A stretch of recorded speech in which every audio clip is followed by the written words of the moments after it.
no mercy. As ruler of Cambodia, Pol Pot was responsible for killing nearly 2 million people. That's a quarter of the country's population. In his 4-year reign, Pol Pot tortured and starved the Cambodians to death. Men, women, children, and babies were often brutally clubbed to death with hammers and buried alive. He turned Cambodia into a killing field. When I first spoke with Pol Pot, he refused to take responsibility for an absolutely cataclysmic, catastrophic destruction of innocent people. As the architect of a brutal social experiment driven by racial and political hatred, Pol Pot's regime left behind a tragic legacy of misery and mass graves. No one had a clue at how many people had been slaughtered and how many people had died. No one. On the 17th of April 1975, a guerrilla army known as the Khmer Rouge entered the Cambodian capital, Phnom Penh, victors of a 5-year war against a government backed by the Americans. The Khmer Rouge leader was a man most Cambodians had never heard of. When it was announced that Pol Pot, a rubber plantation worker, was the new prime minister, no one had ever heard that name. It wasn't until late 1978, when his picture began to appear in communal dining halls, that his own brothers and sisters realized that it was their brother who was in charge of this government. Pol Pot was born in 1925 on a rice farm north of Phnom Penh in a Cambodia ruled by the French. At the age of 6, he was sent to the capital to train as a Buddhist monk, but the boy from the village only felt like an outsider in the bustling, modern city. He didn't have a sense of the multicultural nature of the Cambodian cities like Phnom Penh, which were mostly ethnic Chinese and Vietnamese. Or if he did have that sense, he resented it. When he visited Saigon, he said he felt like a dark monkey from the mountains. Cambodia's political culture is steeped in resentment towards its neighbors and its racial neighbors. It's steeped in a deep feeling of being a lesser culture. Pol Pot in many ways was a reflection of all of these things. In 1949, Pol Pot went to Paris as a student. There, his innate racism would find expression in extreme communism. The years that Pol Pot was in Paris was probably the most hardline Stalinist party in Western Europe, a very rigid, doctrinaire party. The terrible things that happened under the Khmer Rouge between 1975 and 1979 did indeed have a lot to do with ideology, but more to do with racism, with chauvinism, with nationalism. Those were the driving forces and the driving ideologies behind what many call genocide. Pol Pot returned to a newly independent Cambodia in 1953 and joined the underground Communist Party. Outlawed by King Sihanouk's government, Pol Pot and his comrades fled to the countryside to wage a vicious guerrilla war. Even then, Pol Pot had his sights on ultimate power. Pol Pot was more likely than not responsible for the execution of his predecessor as leader of the Communist Party in 1962. He was a man who was able to hold on to power while eliminating any and all opposition. Pol Pot's ruthless march to power was boosted in 1970 when the Vietnam War spilled over into Cambodia.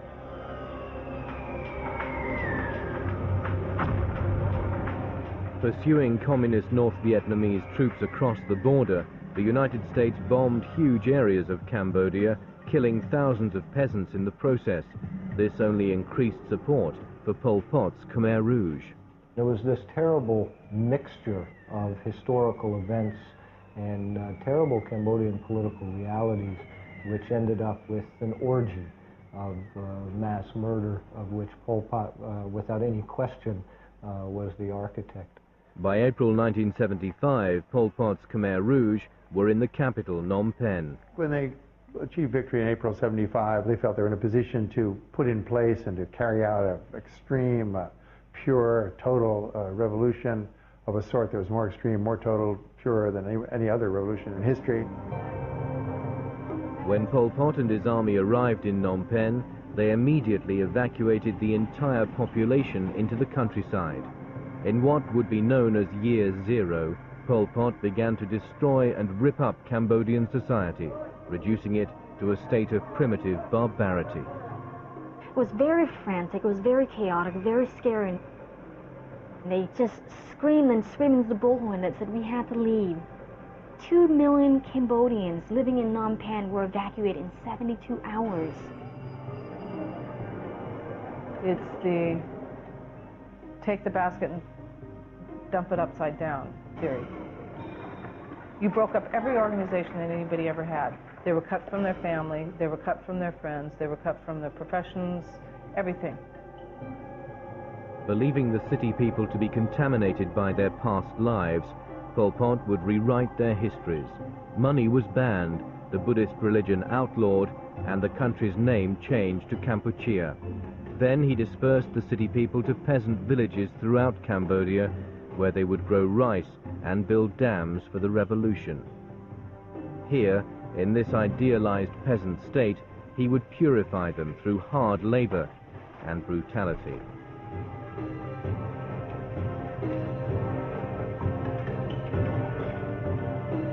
They did regard the city population as enemies, but mixed with that was a strong ethnic belief that the peasants were the real Cambodians. We were from day one, because of our skin color, we're targeted. Lighter skin meant that you probably came from a more corrupt class. Darker skins were good because it meant you worked in the field. It meant you worked to grow rice to support the revolution. Little more than nameless, faceless slaves, the city people would literally be worked to death. You worked 12 to 16 to 18 hours, working in the field, growing rice, harvesting rice, building dams. There's a lot of people do a lot of harsh work. I mean, people work. They work you until you drop dead.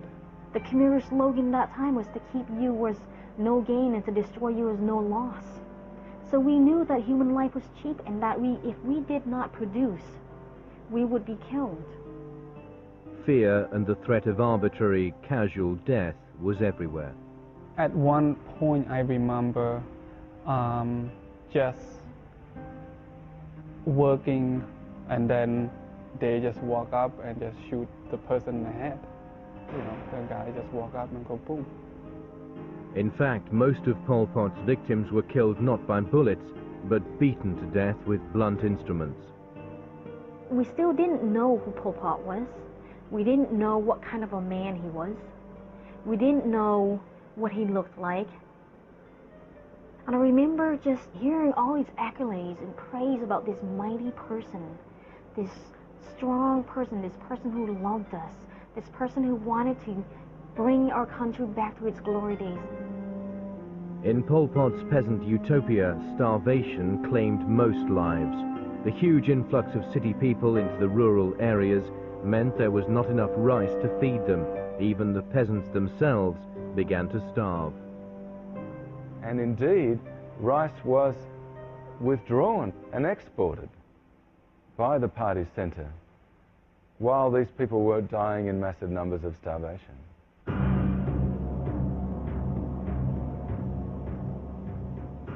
Life wasn't even cheap to Pol Pot. It had no value at all. Cambodia became a macabre network of killing fields. Even today, the exact number of mass graves into which the victims' bodies were thrown is not known. You know, Pol Pot was a remarkable man. He was generous, he was kind, he was loving, almost grandfatherly.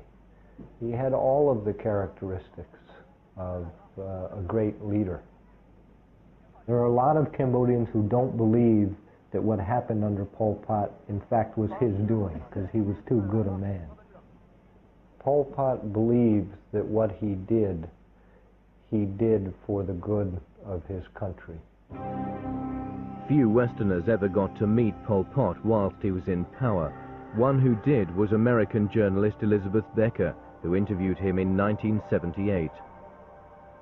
What struck me first was that he was much more handsome and a charming smile. There was some charm to the man. And we were told to sit down, put the cameras away, and we were to sit there and listen to Pol Pot. And when the time was up, the time was up, and he said goodbye. With her was another journalist, Dick Dudman, and British academic Malcolm Caldwell. To Caldwell, he was more indulgent. He told Malcolm Caldwell how wonderful the communist experiment was in Cambodia. Two totally different interviews. One was a lecture and the other was an interview. Later that night, back at their hotel, an unremarkable meeting with Pol Pot was about to turn into an unforgettable nightmare. A few hours later, I woke up because I could smell cordite, the smell of a gun being fired. And then I heard shots on the second floor. Lots of shots. I didn't count them, but lots and lots of shots. And so I went upstairs, and Malcolm's body was on the floor, and white with death. The gunman walked in and murdered Malcolm. Why Malcolm?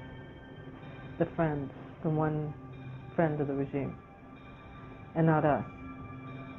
Some documents suggest that it would have been me. Another one suggested that it was Caldwell. Why? It doesn't make any sense, but nothing makes sense there. Needless to say, after all that, I couldn't imagine how Cambodians lived through almost 4 years of that. I mean, what I went through in 2 weeks, they lived through 4 years and saw their whole lives, their whole country, everything destroyed.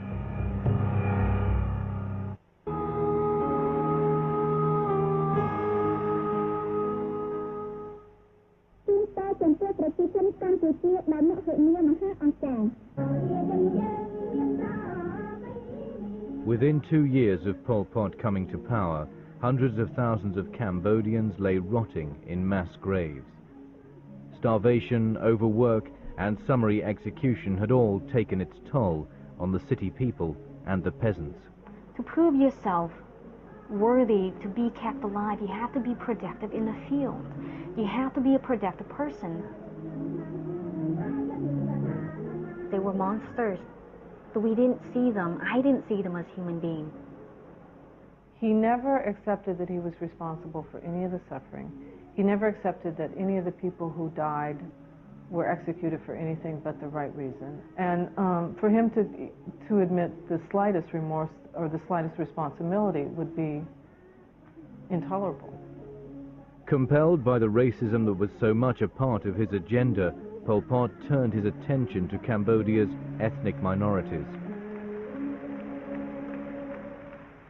The Chinese were probably the largest ethnic minority in Cambodia, and half of those perished in the Pol Pot period. The ethnic Chams, the ethnic Muslims, were the ones who were particularly targeted and just slaughtered. Pol Pot's most extreme persecution was reserved for the Vietnamese who lived in Cambodia. There were reports in the Khmer Rouge period of Cambodian men married to Vietnamese being instructed to kill their Vietnamese wives. Husbands who had been married to Vietnamese were also killed. People who could speak Vietnamese were also killed. People who looked Vietnamese were also killed. There are no confirmed reports of any ethnic Vietnamese surviving the entire Pol Pot period. Yet while Pol Pot's control over Cambodia grew, so did his paranoia. Midway through his reign of terror, he began to see enemies everywhere, even amongst his own supporters. There was a huge bloodletting in 1977. Purge teams traveling around to other zones, purging the leaderships, killing them, killing their family members, reaching down into the peasantry for their relatives who were suspect and killing them as well. When he took over in 1975, there were 22 members of the Central Committee of the Communist Party. By the end of his reign in power, 3 years, 8 months, and 20 days later, 18 of those 22 members of the Central Committee had been executed. Most of the executions took place at an old school called Tul Sleng. Known as S21, it was established by Pol Pot to torture and kill his political enemies.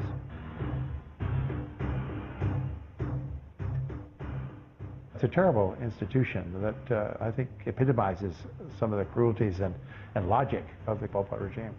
These people had defied the revolution, so therefore they were off to one side. They were not human beings. People who aren't human should be, or can be, must be gotten rid of.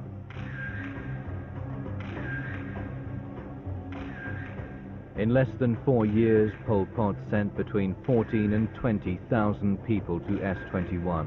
Men, women and children were tagged, photographed, and almost all were tortured into confessing. The whole ideology of the place was that because they were arrested, they were guilty. They must be, because the party was never wrong. It never makes mistakes. The word for prisoner in Cambodia means guilty person rather than someone who's being held. And even if some of the people you kill turn out not to have been guilty of the crimes you've charged them with, so what? You might find that out later. But at the time, it's probably better to get rid of them than to keep them around in case they are guilty. Pol Pot said that he had never heard of Tul Sleng S21, the torture chamber of which almost 20,000 people he ordered went through to their deaths after extensive torture. Although the Khmer Rouge tried to destroy the evidence, every torture process and every confession of every prisoner was recorded in detail. The documentation was very important to these people, but I think they were intended partly to convince Pol Pot and his colleagues who saw the documents themselves, saw copies of them, that they were on the right track. They knew there'd be no punishment for killing all these people. There'd be punishment for people who were tortured to death, and this did happen in many cases. The interrogators themselves are often pulled in and interrogated because they were betraying the revolution by going too far, by torturing people to death before the confession was complete, before the party had been proved right. Of the thousands who entered S21, just 7 survived, and only 1 was ever released. The rest were either tortured to death or killed and then buried at S21's customized killing field, Cheung Ek.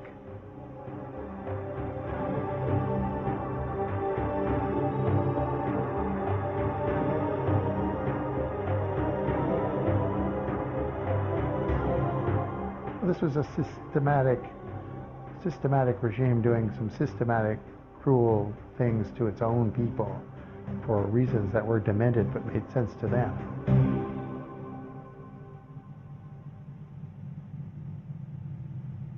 Appearing to be at the height of his power, Pol Pot's government was in fact imploding. His psychotic and lifelong hatred for the Vietnamese would be his undoing. Pol Pot really believed that Cambodia would disappear off the map unless he was able to dispense with the Vietnamese threat. They thought it required a genocidal way of thinking against Vietnamese generally. Also, there's this much more primordial racist feeling that Vietnamese, by nature, could not exist and coexist with Cambodians, that there had to be an Armageddon. Every Cambodian should kill 30 Vietnamese. They could lose 2 million Cambodians. The Vietnamese would lose 60 million in this Armageddon, and we would still have 6 million left. In response to continuous raids into Vietnamese territory, on the 21st of December 1977, 150,000 Vietnamese troops stormed across the Cambodian border. By January the 6th, 1978, they were on the outskirts of Phnom Penh. With Cambodia, you have a span of 4 years of daily persecutions, humiliations, starvations, pain. So your soul as a human being gets desecrated more and more and more. So by the end of the 4 years, your hate, your anger, your hunger makes you a little bit less of a human being. Pol Pot and thousands of his Khmer Rouge henchmen fled Phnom Penh to northern Cambodia and Thailand. From here, Pol Pot continued a guerrilla war against the new Vietnamese government. It would be another 20 years before he was seen again, but this time he was on trial. The Khmer Rouge were people who no longer had faith in Pol Pot's leadership. They had arrested him, but they had arrested him not for crimes of genocide or crimes against humanity. They had arrested him for essentially being a political enemy. 4 months later, Nate Thayer was invited to interview Pol Pot, who was now under house arrest and close to death.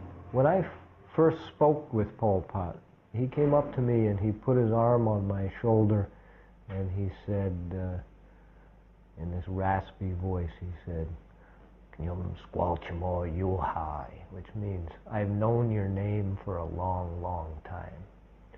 And that was the first thing he said to me, and he gave me this gentle, shy smile and kind of looked at me and gazed down and then took me by the arm and walked me to a little bamboo hut where he begged me to understand why it was necessary for him to execute little babies. For hours, in a very rational way. And of course, we started off knowing that it might be very short, asking him the fundamental questions of, you are accused of causing the deaths of hundreds of thousands, if not millions, of innocent Cambodians, and are you regretful? Are you sorry? And will you apologize? Which was a direct question repeatedly. And he refused to answer the question. And I did get angry, and he threatened to end the interview 3 times within half an hour because that was not an acceptable answer to me as a journalist or as a human being. Cambodians deserve better, and they deserved, and the world deserves better than 2 journalists interviewing a genocidal maniac in the jungle in a bamboo hut. 2 weeks later, in April 1998, Pol Pot died of natural causes.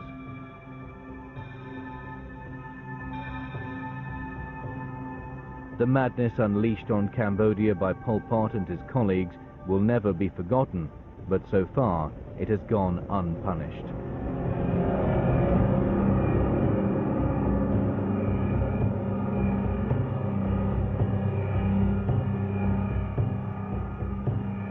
He was sent to the capital to train as a Buddhist monk, but the boy from the village only felt like an outsider in the bustling modern city. He didn't have a sense of the multicultural nature of the Cambodian cities like Phnom Penh, which were mostly ethnic Chinese and Vietnamese. Or if he did have that sense, he resented it. When he visited Saigon, he said he felt like a dark monkey from the mountains. Cambodians' political culture is steeped in resentment towards its neighbors and its racial neighbors. It's steeped in a deep feeling of being a lesser culture. Pol Pot in many ways was a reflection of all of these things. In 1949, Pol Pot went to Paris as a student. There, his innate racism would find expression in extreme communism. The years that Pol Pot was in Paris was probably the most hardline Stalinist party in Western Europe, a very rigid doctrinaire party. The terrible things that happened under the Khmer Rouge between 1975 and 1979 did indeed have a lot to do with a catastrophic destruction of innocent people. As the architect of a brutal social experiment driven by racial and political hatred, Pol Pot's regime left behind a tragic legacy of misery and mass graves. No one had a clue at how many people had been slaughtered and how many people had died. No one. On the 17th of April 1975, a guerrilla army known as the Khmer Rouge entered the Cambodian capital, Phnom Penh, victors of a 5-year war against a government backed by the Americans. The Khmer Rouge leader was a man most Cambodians had never heard of. When it was announced that Pol Pot, a rubber plantation worker, was the new prime minister, no one had ever heard that name. It wasn't until late 1978 when his picture began to appear in communal dining halls that his own brothers and sisters realized that it was their brother who was in charge of this government. Pol Pot was born in 1925 on a rice farm north of Phnom Penh in a Cambodia ruled by the French. At the age of 6, no mercy. As ruler of Cambodia, Pol Pot was responsible for killing nearly 2 million people. That's a quarter of the country's population. In his 4-year reign, Pol Pot tortured and starved the Cambodians to death. Men, women, children, and babies were often brutally clubbed to death with hammers and buried alive. He turned Cambodia into a killing field. When I first spoke with Pol Pot, he refused to take responsibility for an absolutely cataclysmic